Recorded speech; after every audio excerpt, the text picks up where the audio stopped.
Shalom shalom. Ni aho niyo ngabo nongeye kandi kubaramutsa mu izina rya Yesu. Ndanezerewe cyane kongera kuba imbere ya kamera tuvugana iby'ubwami bw'Imana. Uyu munsi rero ndagufitiye surprise. Ni ikintu abantu benshi bipfuza ndetse bagomba kugira ko deba mugabo badatahura neza cyane.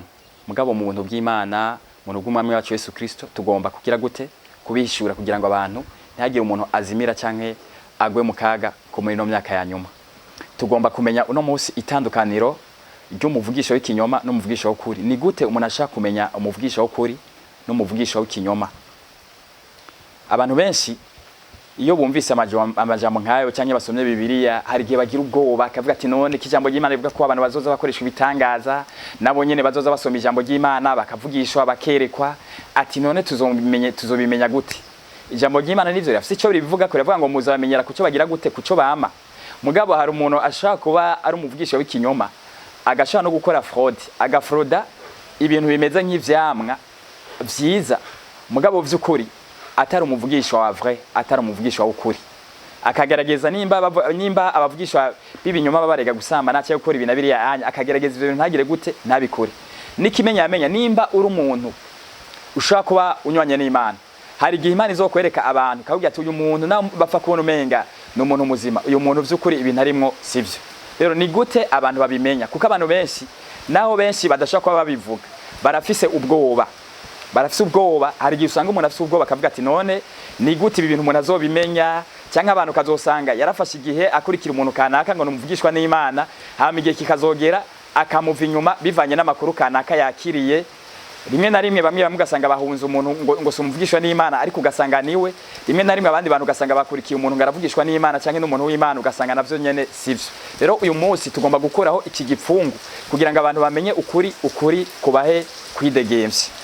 Mbega umuvugishwa n'Imana w'ukuri cyangwa umuvugishwa w'ikinyoma babitandukanya gute? D'abord umuvugishwa w'ikinyoma agira intumbero. Ikintu cyose umuntu avuga afise intumbero mbi gihinduka kibi. Umuvugishwa rero w'ikinyoma ubwa mbere na mbere agira intumbero mbi. Swate ashaka kuba ariko arondera inyungu ziwe muri ibi bintu vyitwa nkaho umenga nibikorwa vy'Imana. Umuvugishwa w'ikinyoma ikintu akora agerageza kurondera ingabire zo kwemeza abantu kandi akarondera ivyubahiro. Atarondera amafaranga ngo arondere amaronko mu bantu, arondera ivyubahiro.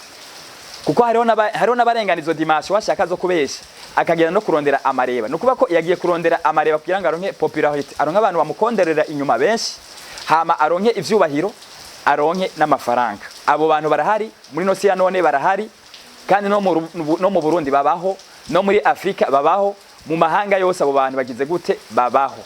Kandi Imana ishimwe ko hari abantu barabihana bakavuga bati twagende muri bino bintu none tugize gute tubivuyemo, kugira ngo abantu bamenye ko ibintu tuvuga rimwe na rimwe twigisha n'abantu batabimetiriza cyangwa babitahura bamenye ko bibaho, abantu birinde. Umuvugishwa nawe w'ukuri, umuvugishwa w'ukuri ubwa mbere na mbere ari correct muri intention. Ukuvuga yuko afise icyifuzo cyiza, afise intumbero nziza ku bantu, ntari karondera ivyubahiro, ntari karondera amafaranga, ntari karondera popularity. Hariho umuvugishwa w'ukuri ashobora kuvangirwa. Mugabo kuvangirwa ntibisigura ko ari umuvugishwa w'ikinyoma. Iki kintu abantu barakwiye kukimenya. Umuntu arashobora gusamara akagira gute akavangirwa. Nkuko kujya ubona Petero yaravangiwe imbere ya Yesu. Yesu ariko aravuga ati jewe ngiye kwicwa hama nyuma y'imisi 3 nzozuka mu bapfuye hama ukunuku. Yesu Petero acatangura kuvuga ngo oya ngo ivyo ntibikakube ko mwami wanje. Yesu carahindukira avuga ati herera inyuma Satani kuko ivyo wabaye sivyo datagize gute ababaye. Nukuvuga ngo Petero numuvugishwa mwiza, numuvugishwa w'ukuri. Mugabo yavangiwe. Nukuvuga rero kuba yavangiwe ntivyamuhinduye ro faux prophète. Umuntu afite intention nziza, afite intumbero nziza, ashigikiye ukuri, akunda ukuri. Akagira intumbero nziza, ntari karondera amaronko, ntari karondera ivyubahiro, ntari karondera abantu bamukondorera inyuma. Uyu muntu vraiment si umuvugisho w'ikinyoma. Rero ni gute umuntu ashobora kubikora kugira ngo aronke ubushishozi bwo kumenya umuvugisho w'ikinyoma n'umuvugishwa w'ukuri? Ubwa mbere na mbere kugira ngo ushobore kumenya umuntu kari umuvugisho w'ikinyoma ubimenya wifatiye ko yowe. Nk'uje nimba muri jewe nkunda ukuri, nkaba muri jewe narubatse vy'ukuri ukuri muri jewe, nkumva yuko ikintu cyose atari ukuri ndacanka n'umutima wanje wose.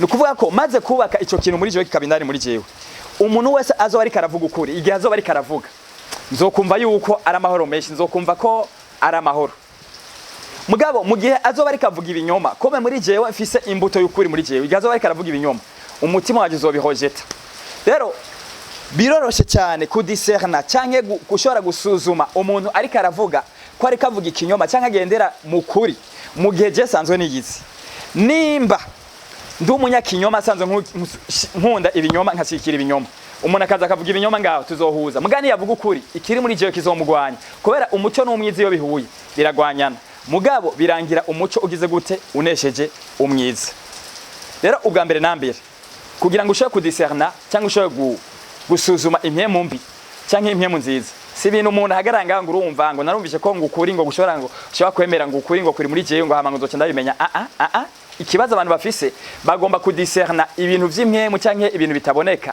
mugabo nabo batahisemo kubiriha ikiguzi cyangwa ibimazi vy'abantu b'abanyampemu cyangwa bakorana n'isi bitaboneka bavuga imana itaboneka mugabo bari suyo ko ihari ubwa mbere nambere kugira ngo winjire muri ico kirere cyo gushobora kudiserna nurihe ikiguzi cyo kunywana n'Imana nywana n'Imana le plus possible nywana n'Imana ntube mu bantu bafise imyanya miremire yo kugenda babwira Imana ivyo bakeneye n'ivyo badafise ahubwo nube mu bantu bamara umwanya muremure abwira Imana ngo mana ndashaka kunywana nawe ndumva nipfuza gusangira nawe ivyumvire dusangiye nawe ubwenge ngiye kuri kameremere yawe dusangiye nawe emotion ivyo ukunda biba ari byo nkunda ivyo nanka biba ari byo nanka urangije nugire intumbero nziza y'ubuzima ntubu umuntu arondera inyungumbi gira intumbero nziza wumva yuko wifuza ko isimera neza wifuriza ko abandi bantu batera imbere kuko hari igihe umuntu ashaka gusanga afise impemu y'ishari n'inzigo muri we agahura n'umuntu aho kubona ibintu bizima mu muntu akiha ibicapo by'ibintu bibi mu muntu agatangura kwiyumvira ibintu bibi cyangwa yumvije amakuru y'abantu banaka agacabona umenga umuntu amaze kuba ari muri urwo rwego rwo kudiserna gushaka gushishoza no gusuzuma izo mpemu no umuntu bwa mbere nambere arakundana n'Imana kandi bafitaniye ubusabane budasanzwe baranywanye n'Imana cyane kandi arakunda abantu bose abipfuriza neza kindi kirugira kabiri nurihe ibiguzi vy'ukuri my friend nta muntu adatsindwa iyo utsinzwe emera ko utsinzwe apana ibintu byo kudefanda ibinyoma wewe wayibonye ko watsinzwe wayibonye ko wananiwe emera ko wananiwe hamugire gute wihane mugabe uwo umuntu agize gute ashigikira ukuri rero ni wariha ibimazi vyo kunywana n'Imana ukarondera Imana ugomba kunywana n'Imana bizotuma mukundana hama jewe nyimba nkundana naka kabazi amabanga y'ibintu biriko birakoreka ngaha mwisi nakazompishura amabanga ni wanywana n'Imana mukabakunzi Imana irabona ibintu byose biriko birabera ngaha ababi nabeza Imana irabazi bizohinduka impemu y'Imana igukominiki kubyira ati uyu muntu inzara ikarafata siyo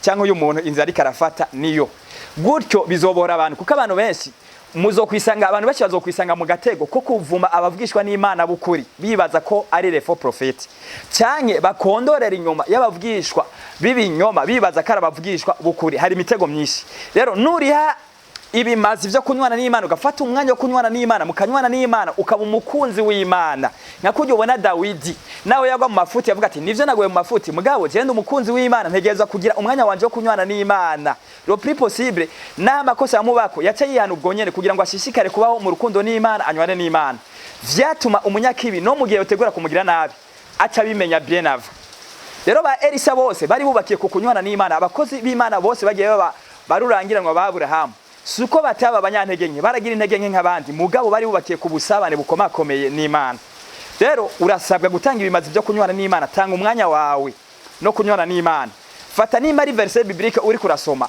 ntiwibande cyane kuzama finance cyangwa ku magara meza gusa ngo uherere hiyo ni urondere n'ama verset biblique avuga ku kunywana n'Imana hama umaze kunywana n'Imana Imana izogenda ikumenyesha ababi n'abeza ikindi kintu gira kabiri shigikira ukuri kubera iyo ushigikiye ukuri ukumva yuko wanse ukuri niko Kristo aganza muri wewe rero numara kuba muri izo dimension zo gukunda ukuri vyeruye cyane ukumva ko ukuri kuraganje muri wewe ukaba muri izo dimension zo kunywana n'Imana ku rugezo rweruye nta kabuza uzomenya abavugishwa bukuri uzomenya n'abavugishwa bikinyoma rero wewe wumvishe amajambo y'Imana warahezagiye cyane gose urashaka kumfasha umutima ukawegereza Kristo ukawegereza Imana nzima hama nkasenga kugira ngo ndakumatanye n'ubushobozi bwano majambo data mizina Yesu Kristo Munyanazareti isengeye umuntu wese aciye bugufi mu bushobozi bwa ino jambo reka rimukorere reka amaso yiwe ahumuke mu izina rya Yesu, kugira ngo ahantu hose azogenda aze amenye gutandukanya umuvugishwa w'ukuri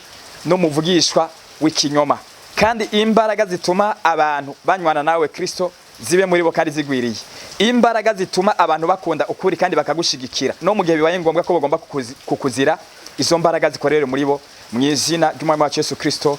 Amen, amen.